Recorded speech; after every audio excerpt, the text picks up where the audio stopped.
This is Warren Vanderhill, Muncie Jewish Oral History Project. This evening I'm interviewing Ben Hertz at his home here in Muncie, Indiana, May 15, 1979.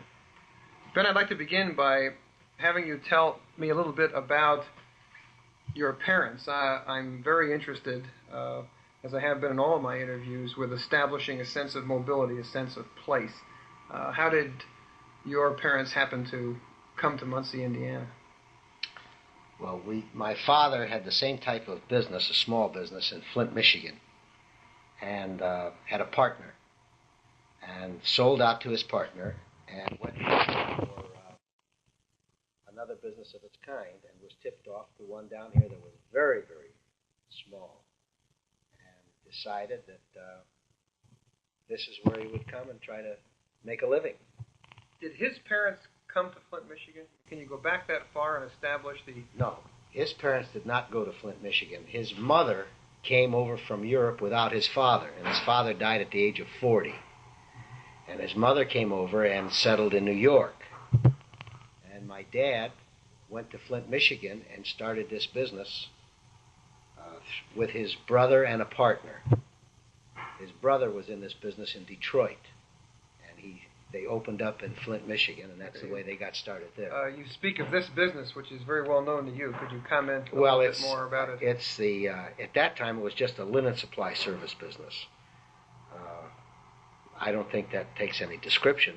We're a rental service on linens and aprons, towels, table linen, sheets, pillowcases, and anything in the cotton goods line, uniforms,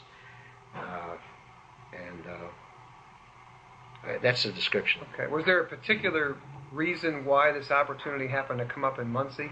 I mean, had a business become open, or had somebody retired or sold out? No, there was a gentleman by the name of Shorty Grimes who had been around. This was his home, and he had been all over working for linen supply companies in the Middle West, and he decided to go in on his own here, and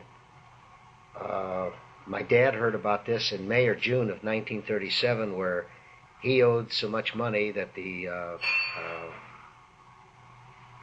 were going to close him up. His suppliers, cotton goods and what have you, were going to close him up. And it was a very small company, a 1 or 2 truck outfit at that time. I think we had 2 routes running. Now, of course, this is also during the Depression. Right at the end of it, 37, yeah. So was the business starting to pick up then, or? No.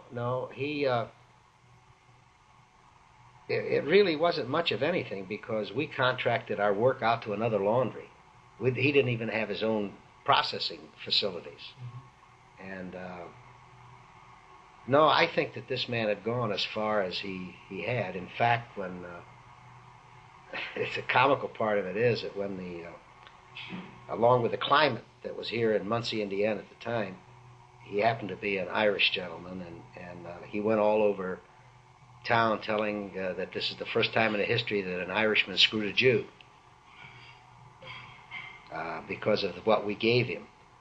But we had been looking the area over for about 30 or 45 days, and I had gone out. My dad had sent me out into the area. I was 19 years old.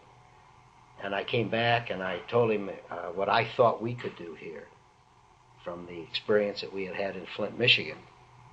And went into, I even looked at towns that he wasn't serving with the idea of opening up in those towns. And told him what I thought, and just go ahead and give him whatever we can buy it for, to go ahead and buy it, because I was satisfied with it. And so you saw there was a lot of potential in it? Yes, there was a tremendous amount of potential. We weren't really paying him for his business. We were paying him for the opportunity to buy his business. And the people he owed money knew us, that he owed money to knew us, and there was no problem there with letting us assume his debts. And this is potential which has been fulfilled yes, in your lifetime. Very much so.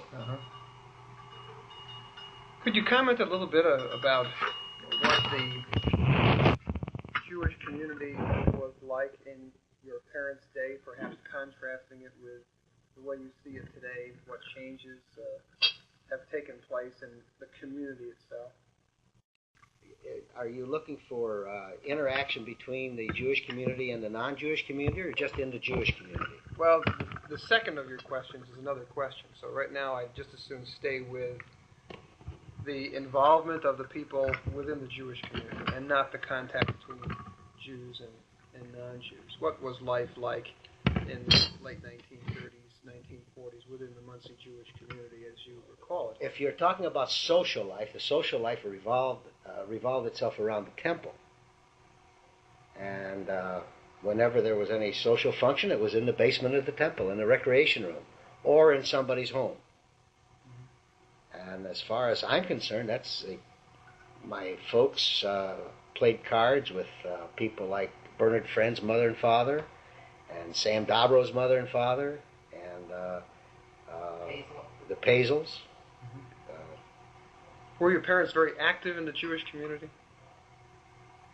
Yes, very active with the temple and, of course, with charities. My dad was a fundraiser in his day also here. And which charities particularly interested in? My dad was interested mostly in, of course, Jewish charities, which is the United Jewish Appeal, the Zionist movement. And generally, he stayed, most of the Jews, I think, at that time stayed within there.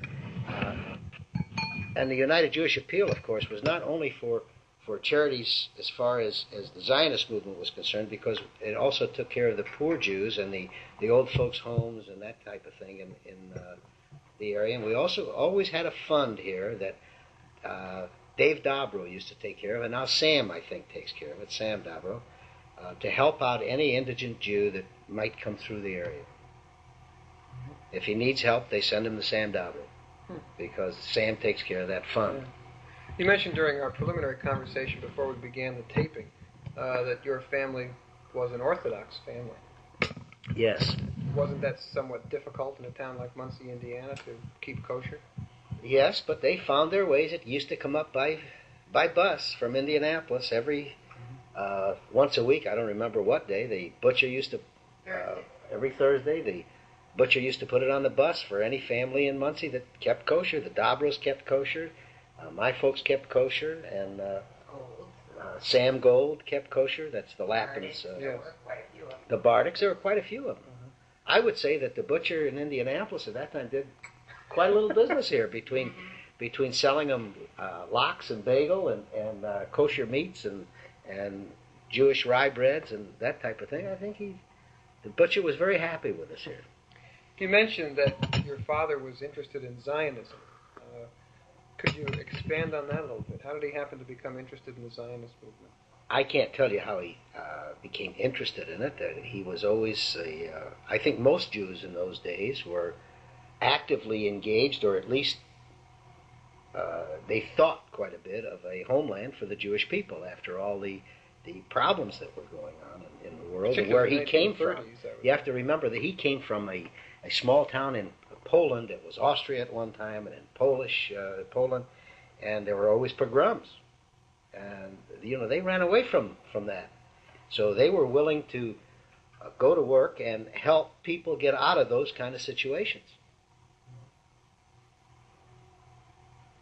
What changes have you seen and again, we're staying right with the Jewish community during the years that you've been in Muncie? Let's just take the period since World War II, for example.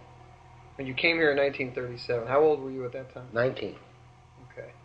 So let us say then from the time you were in your early 20s. Well, do you want to ask me any specifics? Well, I'd like you to start with just an overview, and then I'll pick up on some specific points as you develop them. In what areas within the Muncie Jewish community do you think there have been the most significant changes from your parents' generation to your generation?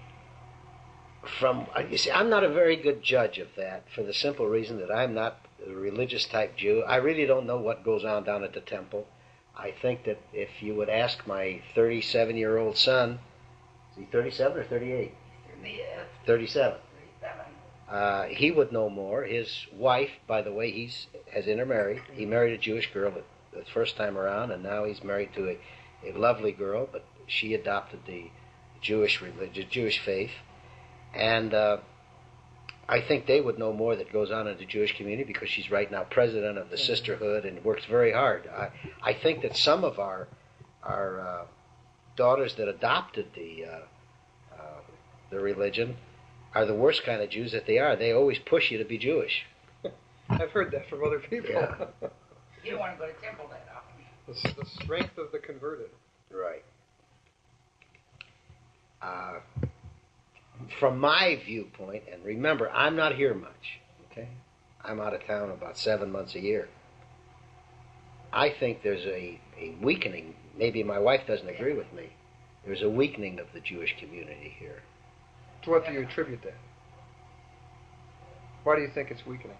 I don't think anybody really wants to do anything to help it. Because we're not so forced into our ghettos anymore. Perhaps. We are more accepted, so we are not as But you see, you have to cross the line of the questioning now in order to get into why. Yeah. Maybe the Jews feel more secure with non-Jewish people now. They're maybe not herding together like they used to. No storms right now. No storms. You know, the analogy that I told you before. The analogy that I told you before of cows herding together in a field when they know a storm is approaching, I think is the way I at least look at a Jewish community that, at least in the past, that used to always live together and socialize together and never really went outside of their own people to. Well, no, that is a good point, though. That in many cases, Jews weren't allowed to do many of the things that they can do today. Right. What kind of Jewish education did you have? Well, I was sent to Hebrew school. This is in Michigan. In Michigan, right. I went. How large was the Flint Jewish community? Quite a bit larger, to the point where they had a conservative synagogue and also a Reformed temple. And Orthodox. They didn't. No, they didn't. That was the conservative was the Orthodox conservative mixed. And so you went to Hebrew school. I went to Hebrew school, and I had my bar mitzvah, and then I quit. And then a few years later. Of course, after bar mitzvah, I don't think there is any more Hebrew school, is it? No. Is there? I don't really know. In large Jewish communities, there would be, but not in small. I don't really know. Flint had and still has a pretty large Jewish community. Yeah, they do. That's right. One of the larger ones in Michigan, I think. Right. And a very active one. Many of them being people who have come out from Detroit, where there's a very significant Jewish community. How important have Jewish values been in your home? I'm talking now about not only the home that you and your wife established, but also in the home in which you grew up. You're going to have to be more specific by what you call Jewish values. Okay, I think a value structure that has to do with the way one is taught to live, to regard others. You've made some comments about one particular point that I think is quite significant, and that is you mentioned that your father became very involved in various charities, and you've mentioned that you've become very interested in this too. Well, I think that's got to come from someplace. It just doesn't grow naturally. Okay. My wife and I both come from backgrounds that were charity-minded. Her father gave money to charities when he had to borrow the money in the bank to do it because he didn't have it. My father gave money that he couldn't afford in the days when he was trying to build this business. He and I were trying to build this business. And at that time, he always wanted to be a leader as far as the giving was concerned.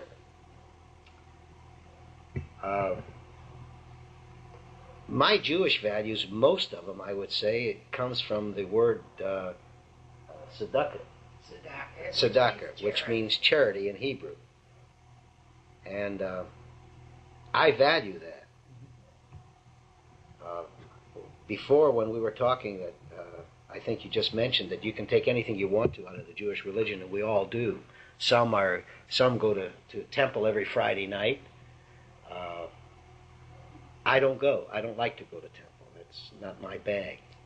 My wife forces me to go twice a year, once the day before Rosh Hashanah and once the day before Yom Kippur. just for appearance's sake as far as our children are concerned. Not as far as the Jewish community is concerned, as far as our children are concerned. So really, what I really took out of the Jewish community, out of the values, is I think the charity, mostly, wouldn't you? Honey, do you have anything to add to that? Well, all right. But assisting others. Yes. Now, something else that my values, okay, and perhaps this is a crossover a little bit also. I always tried to keep my values where the non-Jewish community couldn't criticize Ben Hertz as far as my business dealings and anything I did in town. I'd say especially after I was married. Okay?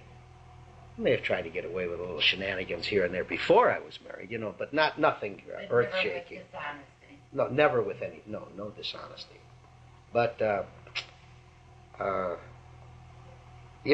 what bothered me about some of the Jewish people that were here in town, or some of the Jewish businessmen here in town, were some of their business ethics. It's no different than anybody else's business ethics. I don't mean to say that Jews have bad business ethics, because I know a lot of Jewish people that have great. They're as honest as the day is long, and their ethics are great. But it used to bother me when I knew that somebody in our community wasn't completely 100% above board in his dealings with his business dealings with others. To the point where in the past there have been some people I just refused to even associate with or speak to, because I always felt that whatever somebody did that was wrong rubbed off on me, only because I was a minority. And that's in every minority. If I do something wrong, for instance, they will say, well, what do you expect from a Jew? Or those goddamn Jews are all alike. And it's the same thing if somebody does something wrong in the black community. What do you expect from a nigger? They're all alike. It's not that Ben Hertz is a no-good son of a bitch, or John Jones is a no-good son of a bitch, but what do you expect from the Jews? They don't say that in your WASP community. Yeah, that's true. See, they will say John Jones is no good if he's a WASP. They don't say that what do you expect from WASPs. But we get treated differently, so therefore we have to act differently. And at least this is my thinking, and look, maybe a lot of people won't believe in it, but I feel that we have to bend over backwards to be good citizens, because other people won't let us be anything else. Do you understand what I'm saying? Yeah, I do, because obviously then there is a good deal of what one might call the minority consciousness. Yes, in us, yes. That has played absolutely a very prominent role in your value structure vis-a-vis your relationships with other people. Right. Which I assume is true not only of this community, but any other place where you are, whether it's in Florida or any other place where you might go in your I'm travels. very proud of the fact that here in Muncie, where I do a lot of my business, it's not a great deal, but some of the business, we're spread out quite a bit, that I can walk in anywhere and just make a deal on a handshake for thousands and thousands and thousands of dollars. And with my purveyors, with the banks, with anything. But that's obviously something you've had to build up over time. Of course. But because of my self-consciousness of who I am, or maybe I should say just my consciousness instead of self-consciousness of who I am, I recognize what people will say. If I do something wrong, it will rub off on Marty Schwartz, it will rub off on Bernard Friend, it will rub off on Bob Bergar, and this entire Jewish community if I do something wrong. Therefore, I can't say I'm perfect. Nobody is. But I do my utmost to stay above board at all times. The fact of the matter is, it probably costs me thousands of dollars a year to do it in some instances where I bend over backwards to do that. Did you start out working with your father right when you came to Muncie? Yes. And this has been your education? Yes. Did you have any education beyond high school, or you? No. So a little business college in Flint, Michigan, but not that. So you've learned by doing. Yeah. Mm-hmm. School of hard knocks. Mm-hmm. So you have a wealth of practical experience. Mm-hmm. Just out of curiosity, could someone do the same thing in your business today without an education? I'm talking now about without having X number of degrees.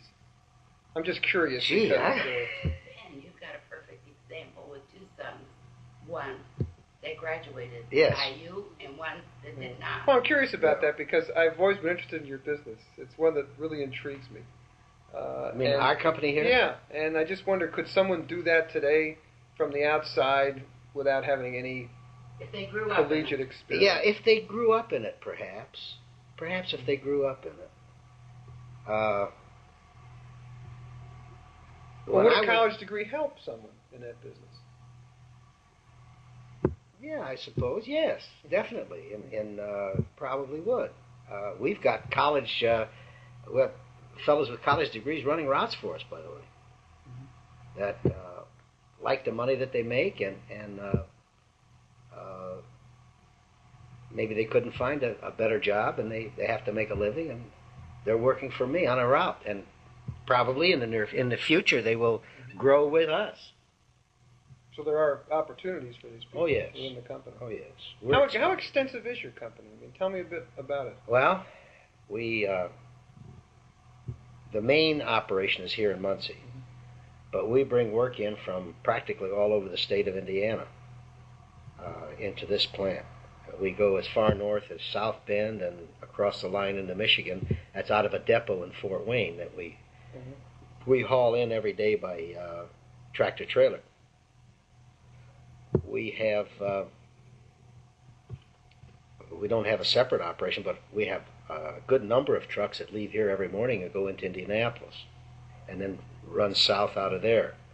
Not too far south out of there. We have limited that because it's too far from home base. One of these days we'll probably put in a plant in Indianapolis and go on farther. We go over into Ohio from here, from our depot in Fort Wayne. We have a plant in Toledo, Ohio, that covers a big chunk of northern Ohio. And all this has grown in your lifetime? Oh, yeah. Yeah. Remember, when we came here, this man had 2 trucks, and one wasn't really a truck, and we put it onto one. And we run a fleet of about, it's 125 cars and trucks now. Did you serve in the armed forces? No, they found me with a double hernia. Okay, so they said if they ever have a laundry somewhere where they need a good manager, they'll call me. No, they would have sent a PhD historian into that.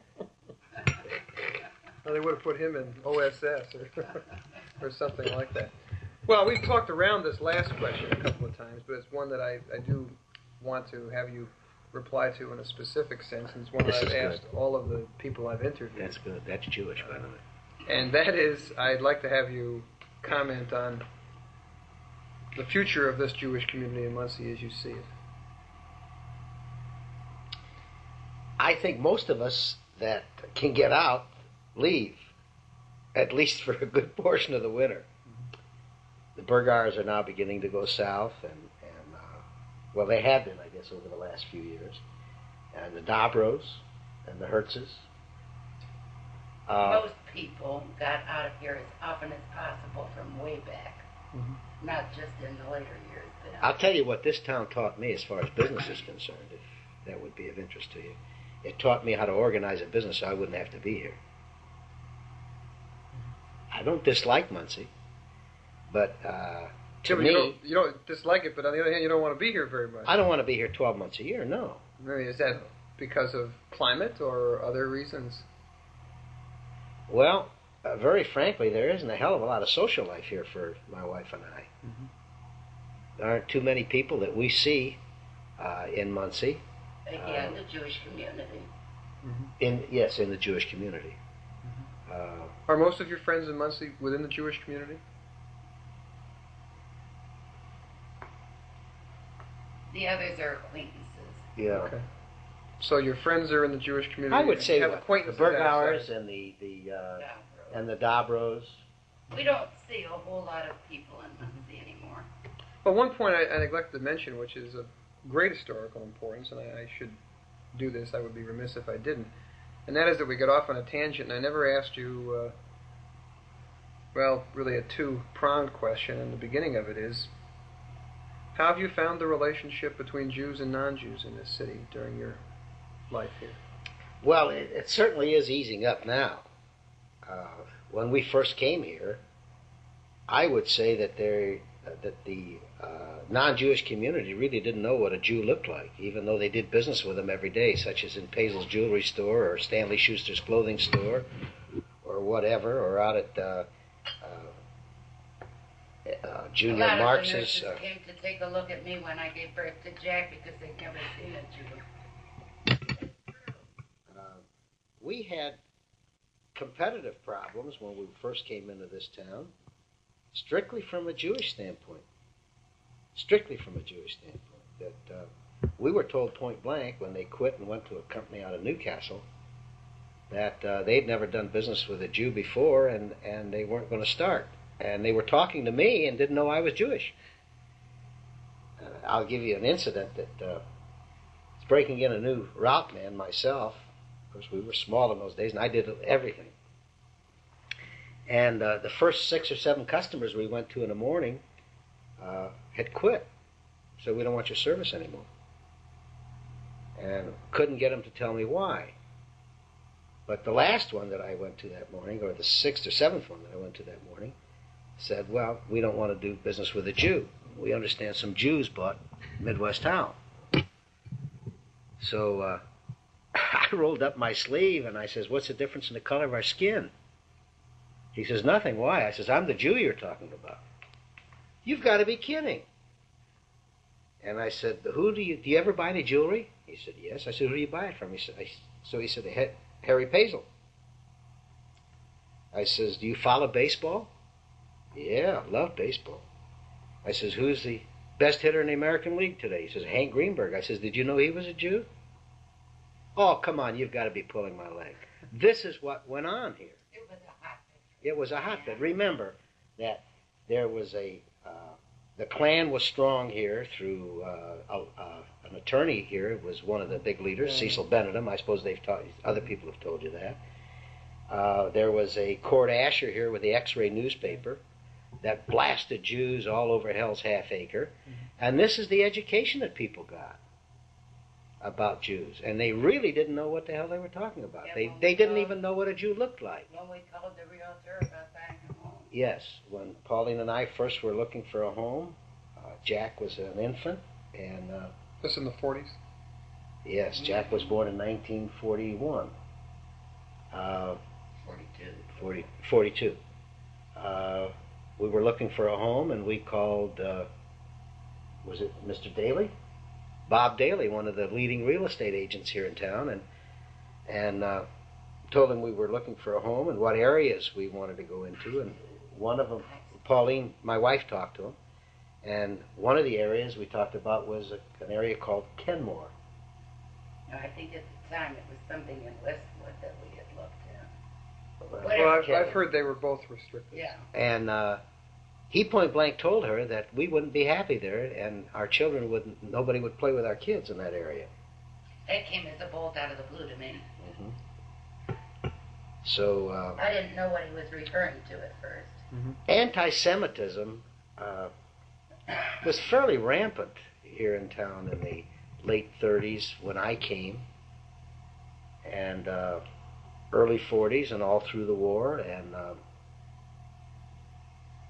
I remember when the Klan opened up an office downtown, and the newspaper ran a story on them and had their membership blank printed on the front page. And so, As an expose. right, as an expose, but they put a membership blank on there showing what it looks like, so people cut it out and signed it and sent it in for membership. So a few of the fellows went down to the newspaper office and told them what happened, and the next day they came out and had an X crossed through that, and with the story. But in order to get the Klan out of town, we had this was after the war, I believe, and we had a gentleman here by the name of Don Galinsky, and he was a war vet, and I think he was a hero, I don't remember anymore, and he and a few of us went down to the American Legion because we didn't want to take the Klan on ourselves as Jews. The American Legion got the owner of the building to cancel the lease that he gave the Klan for the office. Most social clubs were no to Jews. Yeah, you mentioned the country club was closed to Jews until yes, recently. until just a few years ago. The Elks Club was closed to Jews, even though the Grand Exalted ruler at one time by the name of Stein was a Jew. And some people came into my office, members of the Elks came into my office one day and said that they were just sick about it, about Jews not being able to belong, and would I write a letter to this Grand Exalted ruler and tell him that Jews aren't allowed into this Elks Club as members. And I refused. I said, if you fellas feel that way about it, why don't you write? Mm. But you see, they didn't want to get involved. They were afraid they'd get thrown out of the Elks if they got themselves involved. I guess that's why they came to me. Was the Rotary also closed to Jews? Yes. I think so. Muncie Club? Oh, yes. The Muncie Club just opened up to Jews here not too long ago. But then there has been an increase, at least some people have told me during the course of this research, much more toleration, at least on the surface. You hit that's right, on the surface, yes. Now, what's happening if you scratch the surface, who knows? I guess my daughter-in-law just the other day said there are some remarks being tossed around now in town. She gets the remarks. She gets people give her remarks because, as far as they're concerned, she's not Jewish. Even though she turned Jewish, they still remember her as a non-Jew. And she may get some remarks thrown at her that we wouldn't get, derogatory remarks about the Jews. And so I seem to sense that you think that, and I don't disagree with you necessarily, that this toleration is a veneer. That beneath the surface there still is a good deal of latent anti-Semitism in this town? Or do you think that's too strong a statement? No, I think the word latent is correct. Okay. Yes, I think so. Wait till they can't get gas. They'll come right out in the open. You see, this is a sore point too, because remember in 1973, because of the war, the Israeli war with Syria and Egypt, and that the Saudis shut off our gasoline supply.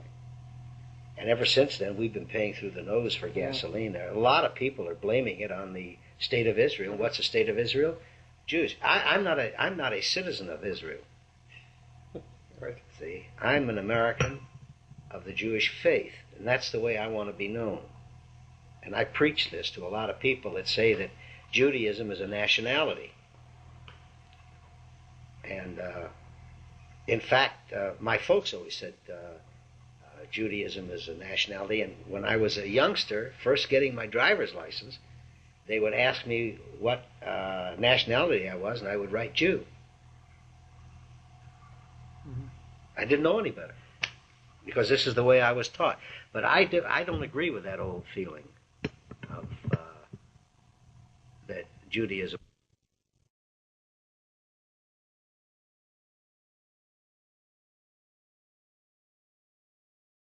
Well, we were talking about some examples of anti-Semitism and the fact that we both tend to agree that this is kind of a veneer sort of thing in Muncie, Indiana. I have to ask you, and did the rest of the people you interviewed feel the same way, that it was a veneer? It's about half and half.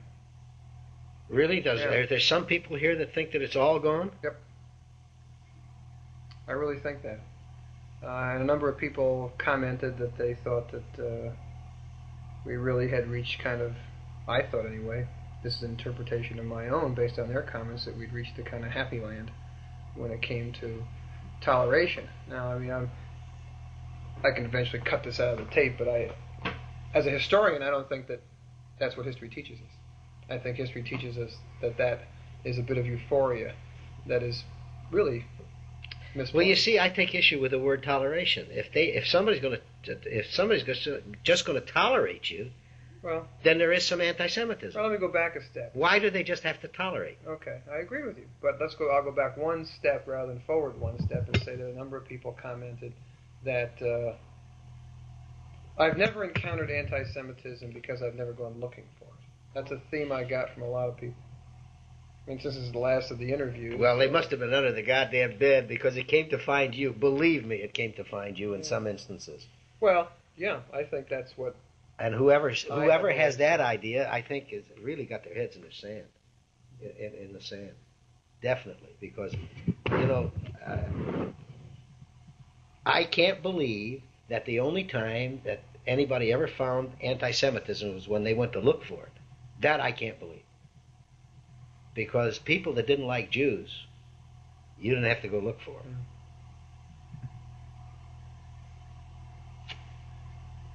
Well, we began talking in this final portion of our interview about the future of this small Jewish community in the Lynds, Middletown, and you began to comment on the fact that you didn't really think that this community had much of a future. And you'd said some things about assimilation. I wonder if you could continue on that point. Well, I think that we will see, we have seen and we'll see more of intermarriages. And depending on the background of where the people came from and what their parents, how their parents feel, which will sooner or later die out, of course, is whether the non-Jewish spouse will convert into Judaism. There are some going on right now that just didn't convert now. I can't care. It's happened to me. Just so happened that my daughter-in-law did convert. And has become very active. And has become very active. Right. Mm-hmm. But I think that's what a good portion of our Jewish community, I think, is made up of that. If you want to call everybody that's a Jew a Jew. There are some that we talked about that never don't even acknowledge that they're Jewish, really. But they're here, and they may not acknowledge it, but everybody else does. Yeah, that's right. To other people, they're Jews. And if anybody starts any problem anywhere, they'll be Jews, because they'll find them and make them realize that they are. That's right. Well, I want to thank you for taking time this evening to talk with me. This has been Warren Vanderhill speaking with Ben Hertz as part of the Muncie Jewish Oral History Project at his home here in Muncie, Indiana on May 15, 1979.